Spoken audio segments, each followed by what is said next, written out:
우리 오빠가 이런 집에서 살다니. 불쌍해요. 명문대 출신의 시누이 김수진이 코웃음을 치며 박지선의 소박한 집안을 둘러봤다.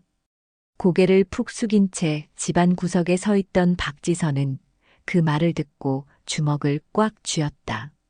10년간 거지처럼 살면서 모은 돈이 헛되지 않게 하리라 다짐했다. 영상 시청하시기 전 구독과 좋아요 꼭 부탁드립니다. 박지선의 하루는 새벽 5시부터 시작됐다. 병원에서 간호사로 일하는 45세의 지선은 출근 전 시아버지의 약을 챙기고 남편 김민석의 도시락을 싸야 했다. 손이 트고 갈라져도 쉴 틈이 없었다. 항상 미리 준비해둔 반찬통에서 재빨리 음식을 꺼내 도시락을 채웠다. 아버님, 약 드실 시간이에요. 지선은 병석에 누워 계신 시아버지에게 따뜻한 물과 함께 약을 건넸다. 시아버지는 무표정한 얼굴로 약만 받아 삼켰다. 감사의 말 한마디 없이. 이것이 10년간 반복된 일상이었다. 남편 민석은 건설회사 중간 관리자로 출근 준비를 하고 있었다. 여보, 도시락이요. 지선이 건넨 도시락을 받으며 민석은 어색한 미소만 지었다. 10년 전 사업 실패로 파산 위기에 처했던 시아버지의 빚 대부분을 떠안으면서부터 그들의 결혼 생활은 경제적으로 늘 빠듯했다. 오늘 또 출장이야? 언제 돌아와? 지선이 물었다. 최근 들어 민석의 출장이 잦아져 주말 부부처럼 지내는 날이 많았다. 민석은 고개를 끄덕였다. 이번에도 3일 정도? 금요일에는 돌아올게. 그러곤 서둘러 집을 나섰다. 시어머니 김정숙은 아침부터 전화로 며느리를 불렀다. 지선아, 수진이 유학비 때문에 전화했는데 이번 달에도 200만 원 보내줘야 한대. 시어머니의 목소리엔 미안함이라곤 찾아볼 수 없었다. 해외 유학 중인 시누이 수진의 학비와 생활비는 모두 민석의 월급에서 나갔다. 그것도 매달. 네, 어머님. 제가 오늘 통장에 넣어드릴게요. 지선은 한숨을 삼키며 대답했다. 남편 월급에서 시아버지 병원비와 시누이 유학비를 떼고 나면 실제 생활비는 얼마 남지 않았다. 하지만 지선은 항상 웃는 얼굴로 받아들였다. 병원에 출근한 지선은 종일 환자들을 돌보며 바쁘게 움직였다. 간호사 동료 최미영이 다가왔다. 지선 씨, 또 도시락이에요? 우리랑 밖에서 점심 먹어요. 지선은 고개를 젓고 준비해온 김밥을 꺼냈다. 미안해요. 돈 모아야 해서. 집살 돈 모으는 거 아직도 해요? 10년째잖아. 미영이 걱정스럽게 물었다.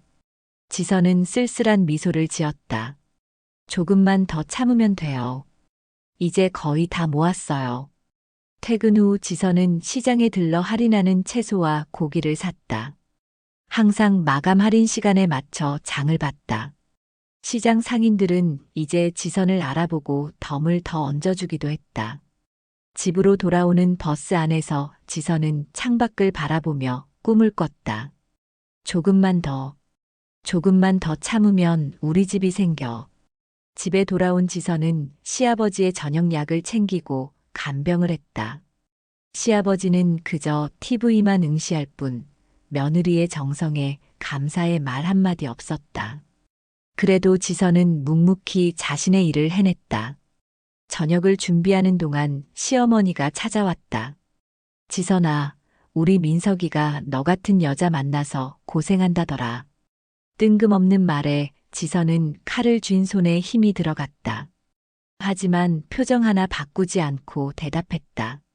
제가 더 노력할게요, 어머님. 밤이 되어서야 혼자 남은 지선은 방 구석에 숨겨둔 통장을 꺼냈다. 10년간 남편도 시부모도 모르게 모아온 돈이었다. 김밥 한 줄 아껴 1,000원, 버스비 아껴 1,000원, 옷 안 사고 모은 10,000원. 이렇게 모인 돈이 이제는 꽤 큰 금액이 되어 있었다. 드디어 작은 아파트 계약금을 마련할 수 있었다. 조금만 더. 조금만 더 참자. 지선은 눈물을 훔치며 다짐했다. 10년의 인내가 곧 결실을 맺을 것이다. 날이 밝았다. 박지선은 몇 번이나 잘못 들은 건 아닌지 확인하고 싶었다. 진짜 수진 씨에게 우리 집을 줘야 한다고요?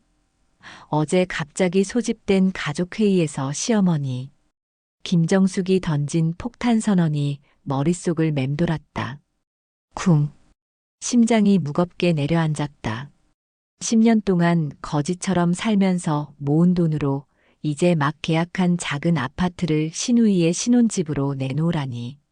더 충격적인 건 남편 김민석이 말없이 고개를 끄덕였다는 사실이었다. 아침 일찍 동네 은행 앞에 선 지선은 자신의 통장을 꼭 쥐었다. 통장 속 숫자들은 그녀의 10년 세월이었다. 중고 옷을 사입고 물이 새는 신발을 테이프로 붙이며 버텨온 시간. 식당에서 남은 김치를 싸달라고 할 때의 부끄러움. 모두 이 통장의 숫자를 위한 것이었다. 절 위해서가 아니었어요. 남편을 위해서, 우리 가정을 위해서였는데. 지선은 혼잣말로 중얼거렸다.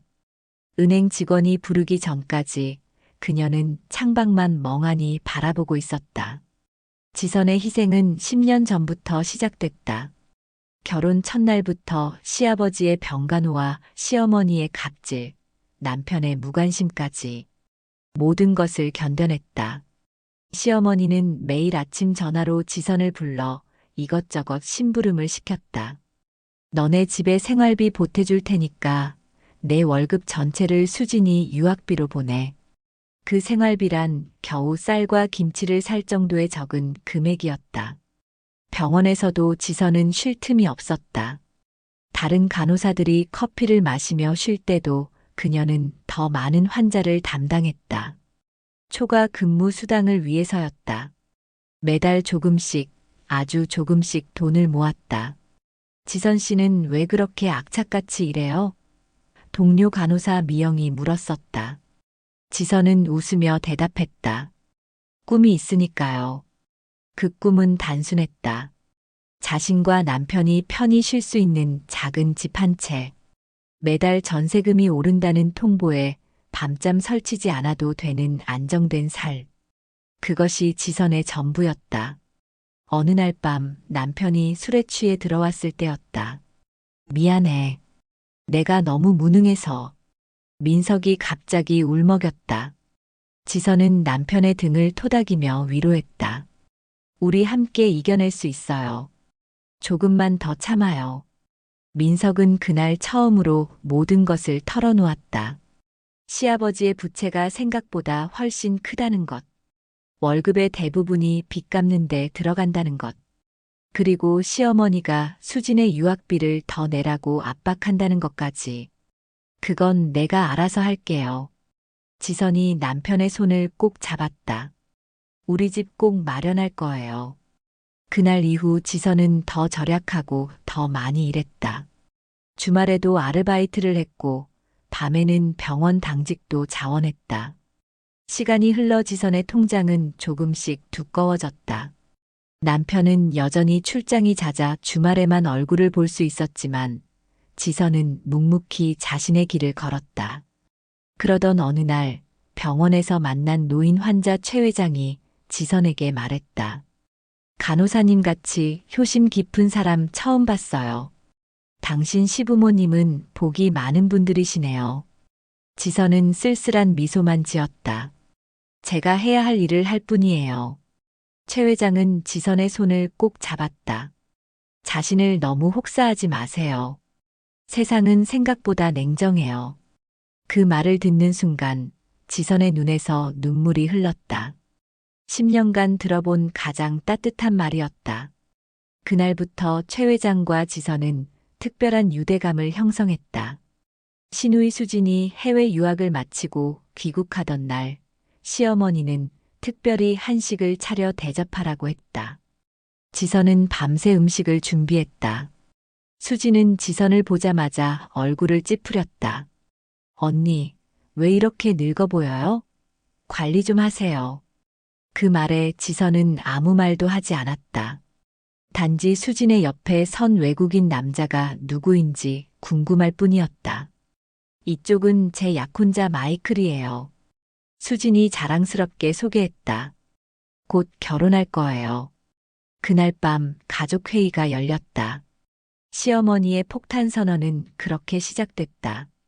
지선아, 수진이 결혼식 비용이랑 신혼집은 내가 마련해줘야겠다. 병원 화장실에서 박지선은 휴대폰을 꺼내 부동산에 전화를 걸었다. 네, 계약금은 내일까지 입금할게요. 통화를 끝내자마자 그녀의 손이 떨려왔다. 드디어 10년간의 꿈이 현실이 되는 순간이었다. 하지만 동시에 가슴 한구석이 무거웠다. 남편에게도 시부모에게도 말하지 않은 비밀이었기 때문이다. 병원 복도에서 마주친 최 회장은 지선의 얼굴을 보자마자 이상함을 눈치챘다. 간호사, 무슨 일 있소? 얼굴이 창백한데. 지선은 잠시 망설이다 최 회장에게 모든 것을 털어놓았다. 10년간 몰래 모은 돈과 아파트 계약, 그리고 신우이의 신혼집 요구까지.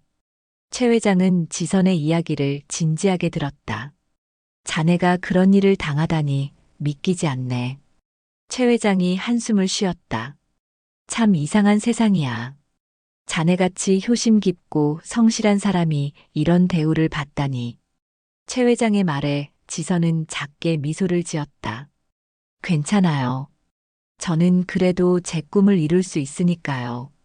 그날 저녁 집에 돌아온 지선은 시어머니와 시누이가 대화하는 소리를 현관에서 들었다. 오빠는 언제 말할 거야? 지선 언니한테? 수진의 목소리였다. 내 오빠가 알아서 할 일이지. 어쨌든 그 집은 내 거야.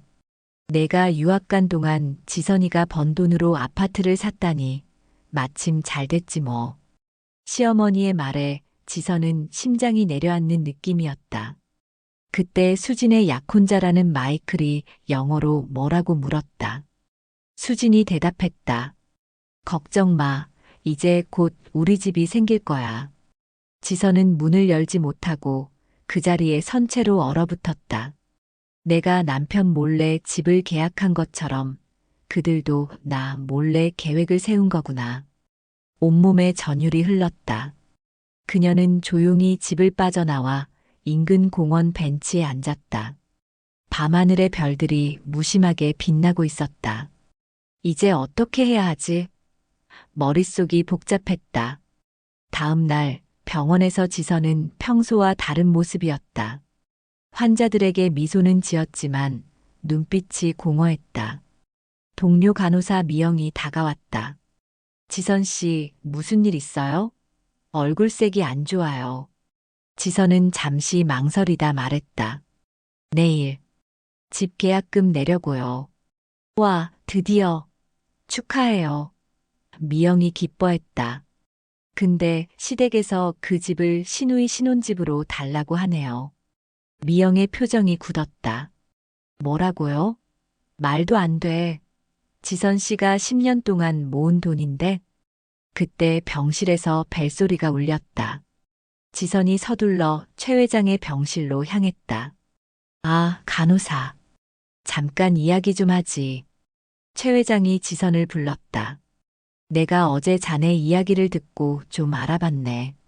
지선은 의아한 표정으로 최 회장을 바라봤다. 자네 남편. 출장이 많다고 했지? 최 회장이 조심스럽게 물었다. 네, 요즘 특히 더 자주 가요. 최 회장은 한숨을 쉬었다. 미안하네. 내가 이런 말을 해야 할 것 같아서. 자네 남편 출장 간다고 한 곳. 내 지인이 그 회사 사장인데 그런 직원은 없다더군. 지선의 얼굴에서 핏기가 싹 가셨다. 무슨 말씀이신지. 자네 남편 이름으로 된 신용카드로 특급 호텔비가 자주 결제됐다고 하더군. 항상 같은 날짜에. 자네가 말한 출장 날에 말이야. 지선은 그 자리에 주저앉을 뻔했다. 최 회장이 급히 그녀를 부축했다. 진실을 알아야 앞으로 어떻게 할지 결정할 수 있을 것 같아 말해줬네. 미안하네. 집으로 돌아가는 길, 지선은 버스 안에서 멍하니 창밖을 바라봤다. 남편의 거짓말, 시어머니와 시누이의 계략, 모든 것이 뒤섞여 머릿속이 혼란스러웠다. 그날 밤 집에 돌아온 지선은 평소와 다름없이 저녁 식사를 준비했다. 마치 아무 일도 없었다는 듯이 시아버지의 약도 챙기고 시어머니가 좋아하는 반찬도 특별히 준비했다. 저녁을 먹던 중 시어머니가 입을 열었다. 지선아, 내일 은행에 같이 가자. 내 통장 좀 봐야겠어. 지선은 천천히 고개를 들었다. 10년간 한 번도 보인 적 없는 표정으로 시어머니를 바라봤다. 왜요, 어머님? 뭐가 왜냐니? 내가 집 계약했다면서? 그 돈이면 수진이 신혼집 마련하기 딱 좋을 것 같아서. 시아버지도 시누이도 모두 지선을 바라봤다. 그 순간 지선의 휴대폰이 울렸다. 발신자는 남편이었다. 휴대폰 액정에 남편이란 글자가 반짝였다. 박지선은 잠시 망설이다 전화를 받았다. 여보, 어디에요? 그녀의 목소리가 떨렸다. 지금 부산이야. 회의가 길어져서 늦게 끝날 것 같아. 오늘은 여기서 자고 내일 오후에 올라갈게. 김민석의 목소리가 무겁게 울렸다. 지선은 시어머니와 시누이를 힐끗 쳐다봤다. 그들의 눈빛에 무언가 감춰진 것을 느꼈다. 알았어요. 조심해서 일 보세요. 그렇게 말하고 전화를 끊었다. 누구 전화니? 시어머니가 무심한 척 물었다. 남편이요. 부산에서 회의가 길어져서 내일 온대요. 지선이 담담하게 대답했다. 시누이 수진이 킥킥 웃었다. 오빠는 항상 바쁘네. 우리 언니는 외로울 만도 한데. 그 말에 지선은 꾹 참았다. 알고 있구나. 다 알면서 이러는 거였어. 그녀의 속에서 무언가 서서히 부글부글 끓어올랐다. 저녁 식사가 끝나고 지선은 평소처럼 설거지를 했다. 시누이와 약혼자 마이클은 거실에서 TV를 보고 있었다.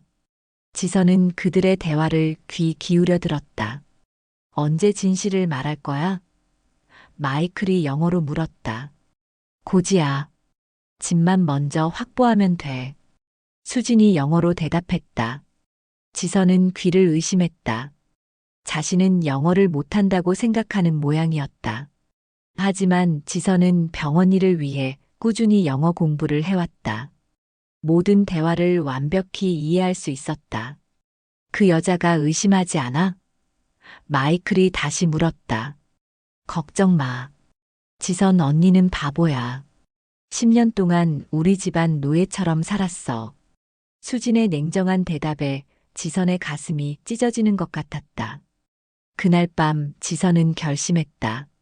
자신이 모은 돈과 계약한 집, 그리고 자신의 인생을 되찾겠다고. 남편의 불륜, 시가족의 배신, 모든 것을 밝혀내기로 했다. 다음 날 아침 지선은 휴가를 냈다. 시어머니에게는 병원에 간다고 말했다. 하지만 그녀는 다른 곳으로 향했다. 바로 서울의 한 특급 호텔. 호텔 로비에서 지선은 한 여성을 발견했다. 남편의 회사 동료라는 윤서연이었다. 그녀는 누군가를 기다리는 듯 자주 시계를 확인했다. 그리고 얼마 후 김민석이 나타났다. 지선은 숨을 깊게 들이마셨다. 최 회장의 말이 사실이었다. 남편과 윤서연은 다정하게 팔짱을 끼고 호텔 엘리베이터로 향했다. 가슴이 무너져 내렸다. 10년간의 믿음이 한순간에 산산조각 났다. 지선은 그 자리에 얼어붙은 채 그들이 사라진 엘리베이터만 바라봤다. 그때 휴대폰이 울렸다. 최 회장이었다. 간호사, 어떻게 됐소? 지선은 떨리는 목소리로 대답했다. 모든 게 사실이었어요. 남편은 지금 다른 여자와 진정하시오. 자네 지금 어디요? 최 회장의 목소리가 다급했다. 호텔 로비예요. 남편이 그 여자와 방으로 올라갔어요. 거기 있으시오. 내가 지금 사람을 보내겠소. 얼마 후 정장 차림의 중년 남성이 지선에게 다가왔다. 박지선 씨죠? 저는 최 회장님의 비서 정현우입니다. 회장님께서 만나자고 하십니다. 지선은 멍한 상태로 정현우를 따라 차에 올랐다. 차가 서울 강남의 한 고급 빌딩 앞에 멈췄다. 사무실로 안내된 지선은 놀라운 광경을 목격했다. 넓은 사무실 한쪽 벽에는 수많은 사진과 문서가 붙어 있었다. 그중 상당수가 김민석과 윤서연의 사진이었다. 이게 다 뭐죠? 지선이 떨리는 목소리로 물었다. 최 회장이 천천히 설명했다. 내가 자네 이야기를 듣고 조사를 시작했네. 자네 남편과 그 여자는 2년 전부터 관계를 유지해 왔어. 하지만 더 충격적인 건 다른 거야. 최 회장은 다른 문서들을 가리켰다. 자네 시어머니의 도박 빚이야. 자네 시아버지 사업 실패는 사실 시어머니의 도박 빚을 갚기 위한 거짓말이었어. 지선은 그 자리에 주저앉았다. 그게 무슨... 그리고 자네 시누이 수진. 그녀는 실제로 해외에서 사기 혐의로 수배 중이야. 그 약혼자라는 마이클도 가짜야. 배우를 고용한 거지. 온몸에 전율이 흘렀다. 10년간 자신이 속아왔다는 사실에 박지선은 숨을 쉬기 힘들었다. 어떻게 이런 일이... 지선의 목소리가 떨렸다. 최 회장은 슬픈 눈으로 지선을 바라봤다. 내가 도박장을 운영하는 건 아니지만 내 사업체 중 일부가 카지노와 연관이 있어. 거기서 자네 시어머니를 봤다는 직원 보고가 있었지. 그녀가 큰 액수를 잃었다고 해. 지선은 수많은 감정에 압도되어 말을 잇지 못했다. 최 회장이 계속 말했다. 자네 시누이는 유학간 게 맞아. 하지만 학교에 다닌 건 6개월 뿐이었어. 그 후로는 투자 사기를 치다가 경찰에 쫓기게 됐지. 그럼 제가 보낸 유학비는... 지선의 목소리가 떨려왔다. 도박빚을 갚는 데 썼을 가능성이 높아. 자네 시어머니는 지금도 빚을 갚지 못했거든. 최 회장의 말을 듣고 있자니 지선의 머릿속에서 퍼즐 조각들이 맞춰지기 시작했다. 시아버지의 묘한 눈빛, 시어머니의 강압적인 태도, 남편의 잦은 출장. 모두 의미가 있었다. 근데 어떻게 이 모든 것을 알게 된 거죠? 지선이 물었다. 최 회장은 잠시 망설이다 대답했다. 사실, 내가 자네를 몇 달 전부터 지켜봤어. 병원에서 자네가 시아버지를 대하는 모습이 내 눈에 들어왔지. 요즘 같은 세상에 그런 효심을 가진 사람이 드물거든. 알아보니 자네 사연이 너무 가슴 아프더군. 지선은 그제야 깨달았다. 최 회장이 병원에 입원한 것도 자신을 돕는 것도 모두 계획된 일이었을지도 모른다는 것을. 저를 속이신 건가요? 지선이 날카롭게 물었다. 최 회장은 고개를 저었다. 아니네, 내 병은 진짜야. 다만 내가 자네를 만난 건 우연이 아니었지. 내 손자가 그 병원 의사거든. 자네 이야기를 듣고 나를 소개해줬어. 지선은 할 말을 잃었다. 하지만 더 큰 문제가 그녀를 기다리고 있었다. 이제 어떻게 해야 하죠? 최 회장은 단호하게 대답했다. 진실을 밝히고 자네 인생을 되찾아야지. 내가 도와주겠네. 그날 저녁 지선은 평소와 똑같이 집으로 돌아갔다. 하지만 그녀의 마음은 이미 집을 떠나 있었다. 시어머니와 시누이는 여전히 그녀에게 요구사항을 늘어놓았다. 지선아, 내일 은행 가는 거 잊지 마. 시어머니가 명령하듯 말했다. 지선은 미소만 지었다. 네, 어머님. 내일 아침 일찍 가요. 수지는 마이클과 함께 신혼집 인테리어를 계획하고 있었다. 언니, 우리 집 거실에는 화이트 톤이 좋을까? 지선은 담담하게 대답했다. 내가 살 집인데 내 맘대로 하면 되지. 밤이 깊어지자 지선은 조용히 서랍에서 USB를 꺼냈다. 그 안에는 그녀가 10년간 모아온 모든 증거가 들어 있었다. 시어머니의 도박 내역, 신우이의 사기 행각, 남편의 불륜까지. 최 회장의 도움으로 확보한 결정적인 증거들이었다. 다음 날 아침 지선은 평소보다 더 일찍 일어났다. 병원에 출근하기 전 그녀는 한 가지 일을 마무리해야 했다. 조용히 시아버지의 방으로 향했다. 아버님, 깨어 계세요? 지선이 조심스럽게 물었다. 시아버지는 약간 놀란 눈으로 지선을 바라봤다. 응, 무슨 일이냐?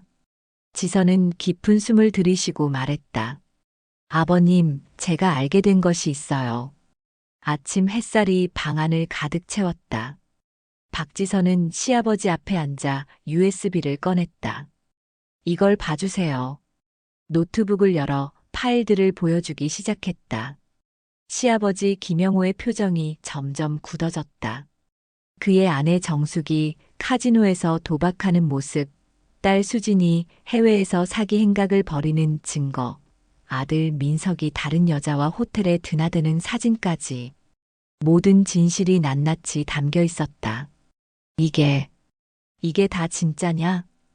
시아버지의 목소리가 떨렸다. 지선은 고개를 끄덕였다. 네, 모두 사실이에요. 어머님의 도박빚 때문에 아버님이 사업 실패를 가장하신 것도 알고 있어요. 시아버지의 얼굴이 창백해졌다. 그걸 어떻게?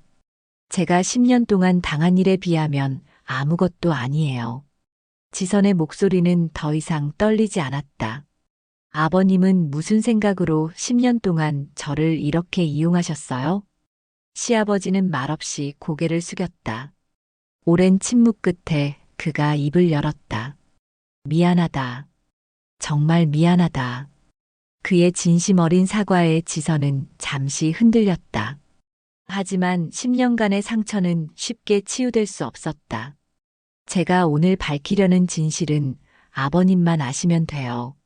나머지 가족들은 직접 겪어봐야 할 것 같아요. 시아버지는 눈물을 훔치며 지선을 바라봤다. 너, 어떻게 할 생각이냐? 제 인생을 되찾으려고요. 지선의 대답은 단호했다. 그날 아침 시어머니 정숙은 은행으로 지선을 데려갔다. 통장 다 가지고 왔지? 그녀의 목소리에는 명령조가 섞여 있었다. 지선은 조용히 통장 하나를 내밀었다. 시어머니는 통장을 열어보고 표정이 굳어졌다. 이게 뭐야? 잔액이 100만 원밖에 없잖아. 나머지는 이미 집 계약금으로 냈어요. 지선이 담담하게 대답했다. 내가 동의도 안 했는데 내 맘대로. 시어머니의 목소리가 높아졌다. 지선은 미소를 지으며 말했다. 제 돈으로 산 집인데 왜 어머님 동의가 필요한가요? 그리고 지선이 목소리를 낮췄다. 어머님의 도박빚은 얼마나 되나요? 시어머니의 얼굴이 창백해졌다. 뭐라고? 신우이의 유학비라며 저한테 받아간 돈, 실제로는 도박빚 갚는 데 쓰셨죠? 지선의 눈빛이 날카로워졌다. 시어머니는 말을 더듬었다. 무슨 소리야, 갑자기. 은행 직원들이 이상한 눈초리로 쳐다보자 시어머니는 억지로 웃으며 지선의 팔을 잡았다. 나가서 얘기하자. 밖으로 나온 두 사람 사이에 팽팽한 긴장감이 흘렀다. 시어머니가 먼저 입을 열었다. 누가 그런 헛소문을 퍼뜨린 거야? 헛소문이 아니라 사실이잖아요. 증거도 다 있어요. 지선이 휴대폰을 꺼냈다. 카지노 CCTV 영상, 도박빚 증서 다 있어요. 시어머니의 얼굴에서 핏기가 가셨다. 어떻게 그걸 알았지? 알고 싶으세요? 오늘 저녁 7시 우리 집에서 가족회의 하시죠. 민석이 오빠도 불러주세요. 지선은 더 이상 남편이라 부르지 않았다. 그리고 수진이와 마이클도요. 그날 저녁 지선의 집에는 모든 가족이 모였다. 민석은 출장에서 급히 돌아왔다고 했다. 수진과 마이클도 자리를 함께 했다. 시아버지는 휠체어를 타고 왔다. 시어머니의 얼굴은 여전히 창백했다. 왜 갑자기 가족회의야? 민석이 물었다. 지선은 미소를 지으며 말했다. 중요한 발표가 있어서요. 그때 초인종이 울렸다. 지선이 문을 열자 최 회장과 몇 명의 사람들이 들어왔다. 그 중에는 경찰복을 입은 사람도 있었다. 이분들은 누구야? 민석이 당황한 목소리로 물었다. 지선은 차분하게 대답했다. 진실을 밝혀줄 분들이에요. 최 회장이 앞으로 나섰다. 안녕하세요. 저는 최종석이라고 합니다. 오늘 여러분께 몇 가지 사실을 알려드리고자 왔습니다. 시어머니가 버럭 소리쳤다. 무슨 사실? 당신 누구길래 남의 집에 와서 이래? 최 회장은 지선을 바라보고 눈짓했다. 지선이 노트북을 열고 프로젝터를 켰다. 벽에는 시어머니가 카지노에서 도박하는 영상이 나타났다. 이건 시어머니는 말을 잇지 못했다. 이어서 수진의 사기 행각을 담은 영상과 문서들이 나타났다. 마지막으로 민석과 윤서연이 호텔에 드나드는 장면이 나왔다. 방 안이 얼어붙었다. 민석은 얼굴이 하얗게 질렸고 수진은 마이클과 눈빛을 교환했다. 시어머니는 그 자리에 주저앉고 말았다. 경찰이 앞으로 나섰다. 김수진 씨 사기 혐의로 체포합니다. 그리고 마이클이라는 분, 아니, 박지훈 씨, 당신도 공범으로 체포합니다. 수진이 소리쳤다. 언니, 어떻게 이럴 수 있어? 지선은 담담하게 대답했다. 난 그저 진실을 밝혔을 뿐이야. 마이클이라는 남자는 갑자기 한국말로 욕설을 내뱉으며 도망치려 했지만 경찰에게 바로 제압당했다. 민석이 지선에게 다가왔다. 여보, 내 말 좀 들어봐. 이건 다 오해야. 오해라고요? 박지선의 목소리는 차갑게 가라앉았다. 당신이 윤서연과 호텔에 들어가는 모습이 오해라는 거예요? 김민석은 말을 더듬었다. 아니, 그건. 그러니까, 그만해요. 지선이 손을 들어 민석의 말을 막았다. 당신을 믿고 10년 동안 거지처럼 살면서 돈 모았어요. 당신 가족 위해서 내 청춘을 바쳤어요. 그런데 당신은 최 회장이 나서서 말했다. 김민석 씨 부인을 속이고 회사 자금을 유용한 혐의도 있습니다. 뭐라고요? 민석의 얼굴이 창백해졌다. 경찰관이 서류를 꺼냈다. 김민석 씨 회사 자금 횡령 혐의로 조사가 필요합니다. 저희와 함께 가시죠. 민석은 패닉에 빠져 시어머니를 바라봤다. 엄마, 어떻게 된 거야? 시어머니 김정숙은 이미 충격에 빠져 말을 잇지 못했다. 그녀의 도박 빈 문서가 모두의 앞에 펼쳐져 있었다.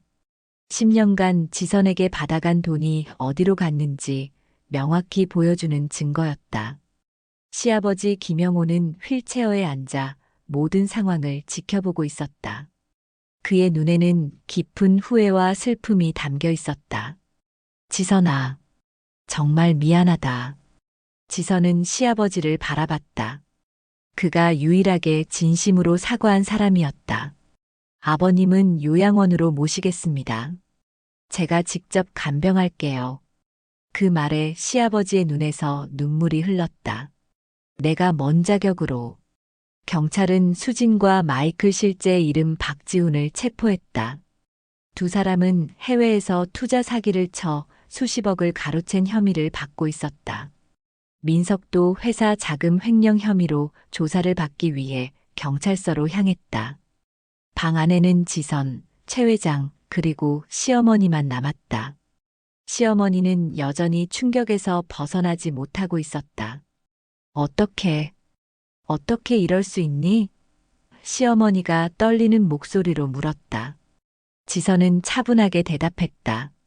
어머님이 먼저 저에게 그러셨잖아요. 10년 동안 저를 이용하고 제 돈을 빼앗고 심지어 제 집까지 빼앗으려고 하셨어요. 그래도, 그래도 우리는 가족이잖아.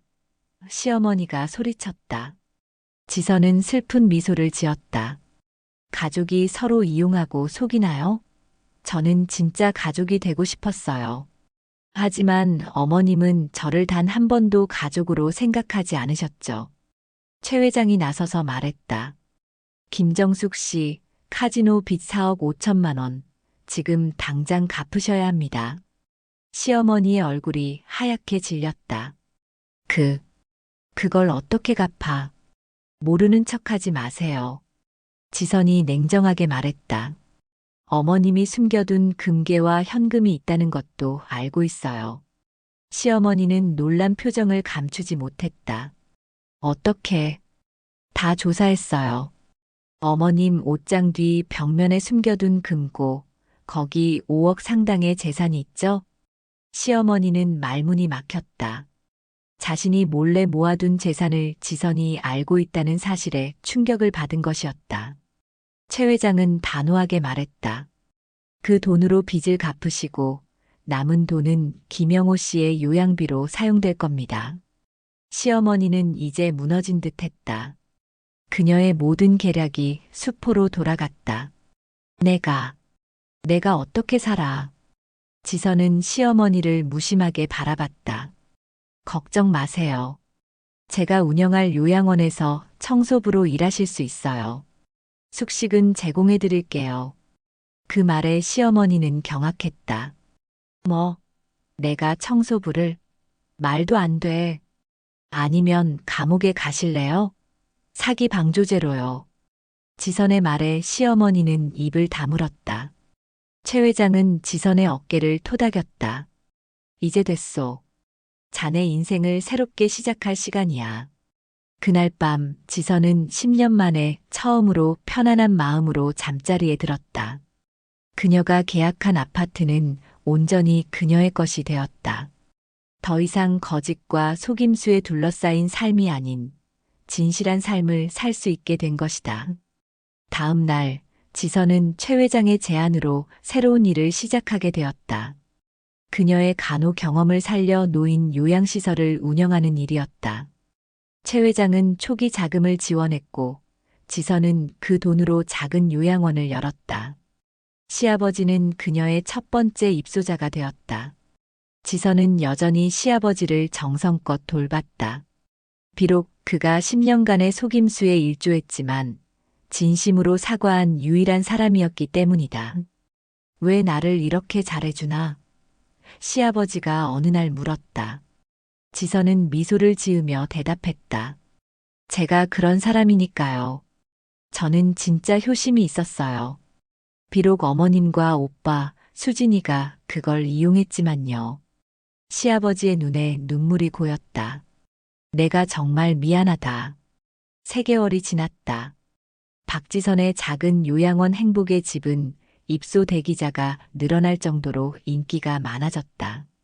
지선은 환자들에게 진심으로 다가가는 운영 방식으로 많은 이들의 신뢰를 얻었다.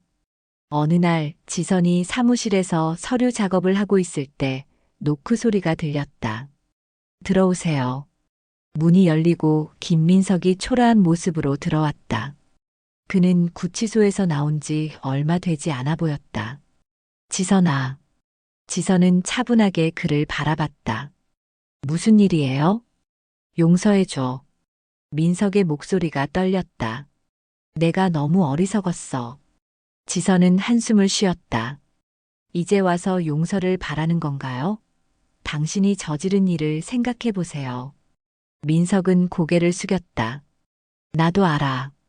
하지만 난 정말 후회하고 있어. 서연이와의 일도 회사 돈을 쓴 것도 모든 게 후회한다고 과거가 지워지진 않아요. 지선의 목소리는 단호했다. 저는 이제 새 인생을 살고 있어요. 당신 없이도요. 민석은 애원하는 눈빛으로 지선을 바라봤다. 한 번만 기회를 줘. 우리 다시 시작하자. 지선은 고개를 저었다. 안 돼요. 우리 사이는 끝났어요. 그때 사무실 문이 다시 열리고 최 회장의 손자인 박준호 의사가 들어왔다. 지선 씨 약속 시간이. 그는 민석을 보고 말을 멈췄다. 민석은 둘 사이를 번갈아 보며 물었다. 이 사람은 누구야? 지선은 담담하게 대답했다. 제 새로운 파트너예요. 의학적인 조언을 해주고 요양원 운영을 도와주고 있어요. 민석의 표정이 어두워졌다. 그럼 너는 내 새 인생을 시작했어요. 지선이 말을 끊었다. 이제 가세요, 민석 씨. 여기서 당신이 할 일은 없어요. 민석은 고개를 떨구고 사무실을 나갔다. 그가 나간 후 준호가 지선에게 다가왔다. 괜찮아요? 지선은 미소를 지었다. 네, 괜찮아요. 이제 정말 괜찮아요. 같은 시간 시어머니 김정숙은 요양원 복도를 걸레로 닦고 있었다. 그녀는 이제 요양원 청소부로 일하며 살고 있었다. 지선의 제안대로였다. 김 여사님, 저쪽도 좀 닦아주세요. 관리자가 지시했다. 정숙은 불만스러운 표정으로 걸레를 꽉 짰다. 한때 타인을 무시하던 그녀가 이제는 매일 남의 뒤치다꺼리를 하는 신세가 된 것이다. 그때 면회객들이 복도를 지나갔다. 정숙은 놀라서 고개를 들었다. 그녀의 옛 친구들이었다. 한때 그녀와 함께 명품샵을 누비던 여성들이었다. 어머, 정숙아, 너 여기서 뭐해? 친구 중 한 명이 놀란 표정으로 물었다. 정숙은 창피함에 얼굴이 붉어졌다. 아, 그게 다른 친구가 속삭였다. 들었어? 정숙이네 며느리가 이 요양원 사장이래. 정숙이는 청소부로 일한대. 그 말에 친구들의 웃음소리가 복도에 울렸다. 정숙은 숨고 싶을 만큼 부끄러웠다. 한편 구치소에서는 김수진이 면회인을 맞이했다. 마이클 박지우는 그녀를 배신하고 증거를 제공하는 대가로 감형을 받았다. 수진은 이제 완전히 혼자였다. 언니. 수진이 지선을 보고 놀랐다. 지선은 차분히 수진을 바라봤다. 어떻게 지내? 여기서? 최악이지. 수진이 쓴웃음을 지었다. 왜 왔어? 지선은 봉투를 내밀었다. 내가 좋아하던 과자랑 책 좀 가져왔어. 수진은 의아한 표정으로 지선을 바라봤다. 왜? 나를 망하게 했으면서. 내가 망한 건 내 잘못이야. 지선의 목소리는 단호했다. 하지만 난 여전히 내 언니야. 그리고 미워하며 살기엔 내 인생이 너무 소중해. 수진의 눈에 눈물이 고였다. 미안해. 정말 미안해, 언니. 지선은 수진의 손을 잡았다. 내가 진심으로 반성하고 있다면 출소 후에 내 요양원에서 일할 수 있어. 청소부가 아니라 행정보조로. 수진은 믿기지 않는 표정으로 지선을 바라봤다. 정말 날 용서해 주는 거야? 용서는 시간이 필요해. 지선이 솔직하게 대답했다. 하지만 너한테도 두 번째 기회는 있어야 한다고 생각해. 면회를 마치고 나오는 길에 지선은 가슴이 한결 가벼워진 것을 느꼈다. 증오와 분노는 그녀를 더 이상 짓누르지 않았다. 요양원으로 돌아온 지선은 시아버지를 찾았다. 김영호는 정원에서 다른 노인들과 바둑을 두고 있었다. 그의 얼굴에는 오랜만에 평화로운 미소가 있었다. 아버님, 약 드실 시간이에요. 지선이 다가가 약봉지를 건넸다. 시아버지는 감사하게 약을 받았다. 고맙다, 지선아. 난 정말 복이 많은 사람이구나. 지선은 미소를 지었다. 오늘은 기분이 좋아 보이세요. 그래, 오랜만에 마음이 편하구나. 시아버지가 지선의 손을 잡았다. 내가 있어서 그날 저녁 지선은 사무실에서 최 회장과 미팅을 가졌다. 최 회장은 요양원 확장 계획을 제안했다. 지선 씨의 요양 방식이 많은 분들에게 호응을 얻고 있습니다. 더 큰 규모로 확장해 보는 게 어떨까요? 지선은 잠시 생각에 잠겼다. 제가 직접 모든 환자를 케어할 수 없게 될까봐 걱정돼요. 걱정 마세요. 지선 씨의 철학을 공유하는 직원들을 교육하면 됩니다. 최 회장이 격려했다. 내 손자 준호도 의료 자문으로 함께 할 거고요. 지선은 미소를 지었다. 그렇다면 한번 해볼게요. 그렇게 행복의 집은 6개월 만에 3곳으로 늘어났다.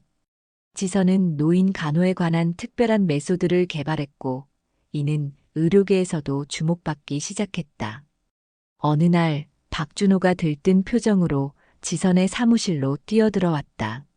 지선 씨, 노인의학 저널에서 당신의 사례 연구를 싣고 싶대요.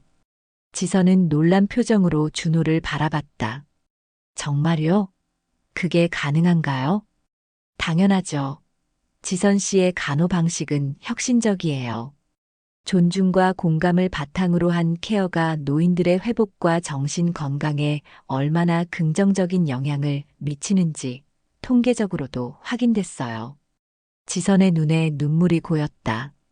10년간 거지처럼 살았던 그 시간이 이제는 다른 의미를 가지게 된 것이다. 고난을 통해 배운 인내와 공감이 이제는 그녀의 가장 큰 자산이 되었다. 시간이 흘러 행복의 집은 전국적인 체인으로 성장했다. 지선은 이제 요양시설 업계에서 중요한 인물이 되었다.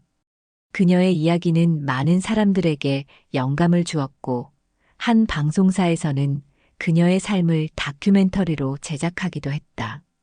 그리고 시어머니 정숙은 요양원에서 계속 일했다. 처음에는 청소부로 시작했지만 시간이 지나면서 그녀도 조금씩 변화했다. 노인들을 대하는 법을 배우고 진심으로 봉사하는 마음을 알게 된 것이다. 지선아. 어느 날 정숙이 조심스럽게 지선을 불렀다. 내가 정말 잘못했다. 지선은 정숙을 바라봤다. 알고 있어요. 용서해 줄 수 있겠니? 정숙의 눈에 진심 어린 눈물이 고였다. 지선은 한참을 생각하다 대답했다. 시간이 필요해요. 하지만 어머님도 노력하고 계시잖아요. 그게 중요한 거죠. 그날 밤 지선은 집으로 돌아가는 차 안에서 창밖을 바라봤다. 3년 전만 해도 상상할 수 없었던 인생이었다. 이제 그녀는 성공한 사업가이자 존경받는 의료인이 되었다. 그리고 무엇보다 더 이상 거짓과 속임수에 둘러싸인 삶이 아닌 진실한 삶을 살고 있었다. 햇살이 가득한 정원에서 축하 행사가 열렸다.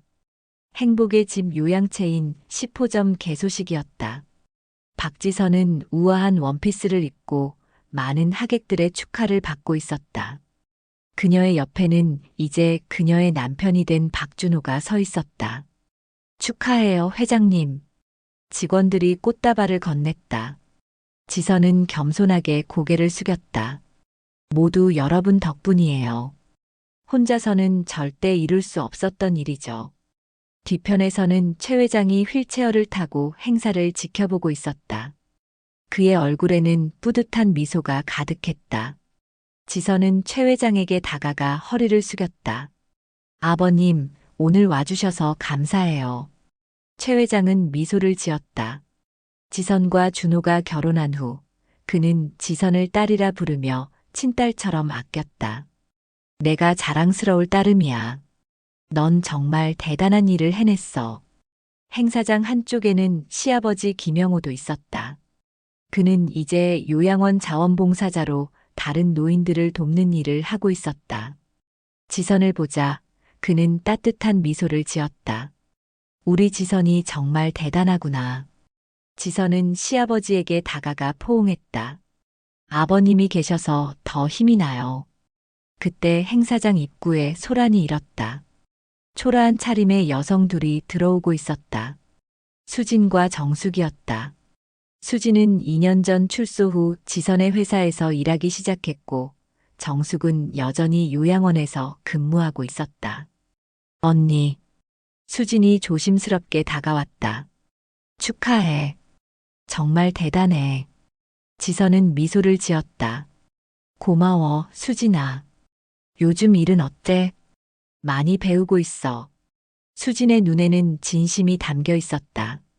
언니 덕분에 새 삶을 살게 됐어. 정숙은 지선을 바라보며 어색하게 웃었다. 지선아, 정말 자랑스럽구나. 3년 전만 해도 상상할 수 없었던 모습이었다. 한때 지선을 무시하고 이용하려 했던 사람들이 이제는 그녀를 존경하는 눈빛으로 바라보고 있었다. 행사가 한창일 때 뒤늦게 한 남자가 들어왔다. 김민석이었다. 그는 이제 작은 건설 회사의 평직원으로 일하고 있었다. 출소 후 그는 여러 번 지선에게 다시 만나자고 요청했지만 지선은 단호하게 거절했다. 지선아, 민석이 조심스럽게 다가왔다. 축하해. 정말 대단해졌네. 지선은 담담하게 고개를 끄덕였다. 고마워요. 잘 지내죠? 그럭저럭. 너처럼 성공하진 못했지만 민석의 눈에는 후회가 가득했다. 난 정말 바보였어. 지선은 그저 미소를 지었다. 과거의 아픔은 더 이상 그녀를 괴롭히지 않았다. 새 인생 잘 살길 바라요. 행사가 끝나고 지선과 준호는 새로 지은 요양원 옥상 정원으로 올라갔다. 서울의 전경이 펼쳐진 아름다운 풍경이었다. 생각해보면 참 긴 여정이었어요. 지선이 한숨을 내쉬었다. 준호는 지선의 손을 꼭 잡았다. 당신은 정말 놀라운 사람이에요. 그 모든 고난을 이겨내고 이런 성공을 이룬 것도 대단하지만 더 대단한 건 미움과 복수심에 갇히지 않은 거예요. 지선은 미소를 지었다. 처음엔 복수하고 싶었어요. 그들이 망하는 걸 보고 싶었죠. 하지만 시간이 지나면서 깨달았어요. 진정한 승리는 그들처럼 되지 않는 것, 그들보다 더 나은 사람이 되는 것이라는 거요. 서울의 불빛이 반짝이는 밤하늘 아래 지선은 자신의 여정을 돌아봤다. 10년 동안 거지처럼 살면서 모은 돈으로 마련한 집을 빼앗으려 했던 시누이와 시어머니. 그들은 이제 지선의 자비로 새 삶을 살고 있었다. 배신했던 남편은 평범한 직장인으로 후회 속에 살아가고 있었다. 지선 씨, 준호가 지선의 얼굴을 감싸주었다. 당신을 정말 사랑해요. 지선은 미소를 지으며 준호의 손을 잡았다. 나도요. 그때 옥상 문이 열리고 최 회장이 휠체어를 타고 나왔다. 간호사가 그를 밀고 있었다. 여기 있었구나. 최 회장이 웃으며 말했다. 내가 중요한 소식이 있어. 지선과 준호는 최 회장에게 다가갔다. 무슨 일이세요? 내가 재단을 설립하기로 했어. 새 인생 재단이라고 학대받은 며느리들과 노인들을 위한 쉼터를 만들 거야. 그리고 지선 씨가 이사장을 맡아주었으면 해. 지선의 눈에 눈물이 고였다. 정말 영광이에요. 최 회장은 따뜻한 미소를 지었다. 지선 씨의 이야기가 많은 사람들에게 희망이 될 거야. 10년 동안 거지처럼 살면서 모은 돈이 결국 당신을 자유롭게 해줬잖아. 그 말에 지선은 고개를 끄덕였다. 네, 그 고난의 시간이 저를 더 강하게 만들어줬어요. 서울의 밤하늘 아래 세 사람은 미래를 이야기했다. 지선의 요양원은 계속 확장될 것이고 새 인생 재단은 더 많은 사람들에게 도움을 줄 것이다. 행사장으로 돌아가는 길, 지선은 문득 발걸음을 멈추고 뒤를 돌아봤다. 10년 전 그녀가 거지처럼 살면서 꿈꿨던 작은 소망. 그것은 이제 거대한 꿈으로 자라 현실이 되었다. 무슨 생각해요? 준호가 물었다. 지선은 미소를 지었다. 그냥 모든 일에는 이유가 있다는 생각이 들어요. 그 고통스러운 10년이 없었다면 지금의 저도 없었을 테니까요. 두 사람은 손을 맞잡고 행사장으로 돌아갔다. 지선의 인생은 이제 완전히 새로운 장을 펼치고 있었다. 더 이상 과거의 아픔에 갇히지 않고 다른 이들에게 희망을 주는 삶을 살게 된 것이다. 진정한 가족은 피보다 마음으로 만드는 것이죠. 지선이 준호에게 속삭였다. 10년 동안 거지처럼 살았지만 그 시간이 나에게 준 교훈과 강인함이 지금의 나를 만들었어요. 준호는 지선의 손을 꼭 잡았다. 당신은 정말 놀라운 사람이에요, 박지선. 그렇게 지선의 새로운 인생은 계속되었다. 과거의 고통을 딛고 더 밝은 미래를 향해 나아가는 그녀의 모습은 많은 이들에게 희망의 메시지가 되었다.